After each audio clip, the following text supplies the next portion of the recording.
সেখানে দুই ডানাওয়ালা পরী তাদের মেয়ে তিতলির সাথে হেসে হেসে গল্প করছে, মজা করছে। অনেক দিন আগেকার কথা। এক ঝড় বৃষ্টির রাতে শিমুলিয়া গ্রামের জঙ্গল থেকে বেরিয়ে আসে এক গলা ঘোমটা মাথায় এক নারী। তার কোলে একটি সদ্যজাত সন্তান। সে পৌঁছায় এক কাঠুরিয়া দম্পতির বাড়ির উঠানে। তারপর সন্তানটিকে তাদের দাওয়ায় নামিয়ে রেখে, চিন্তা করিস না, আমরা মাঝে মধ্যে এখানে এসে তোর সাথে দেখা করব, গল্প করব, দূর থেকে তোর সমস্ত খেয়াল রাখবো। আর তুই যখন বড় হবি, যখন তোর মহাজাগতিক শক্তি পূর্ণ লাভ করবে, তখন তোকে আমরা আবার আমাদের রাজ্যে ফিরিয়ে নিয়ে যাব।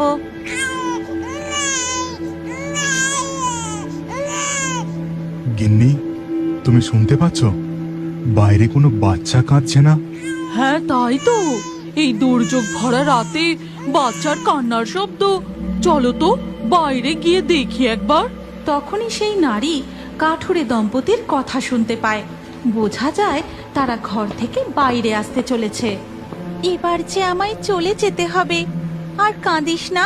তারপর কাঠুরে দম্পতি ঘর থেকে বেরোতেই তাদের দাওয়ায় সেই ফুটফুটে কন্যা সন্তানকে দেখতে পায়। তখন মিনতি তার কাছে গিয়ে তাকে কোলে তুলে নেয়। এ কি গো, আমাদের কুটিরের সামনে এ কার সন্তান? কি সুন্দর ফুটফুটে চেহারা! ভগবান কি আমার শূন্য কোলের অভাব পূরণ করার জন্য এই মেয়েকে আমাদের কাছে পাঠিয়েছেন? আশেপাশেও তো কাউকে দেখছি না। হ্যাঁ গিন্নি, ভগবান হয়তো তাই চান। আজ থেকে আমরা এই কন্যার পিতা মাতা। একে আমরা খুব যত্নে মানুষ করব। এই বলে কাঠুরে দম্পতি কন্যাটিকে নিয়ে ঘরে ঢুকে যায়। তারা সেই কন্যা সন্তানকে নিজের সন্তানের মতোই লালন পালন করতে থাকে। আর এইভাবে দেখতে দেখতে কেটে যায় 7 বছর।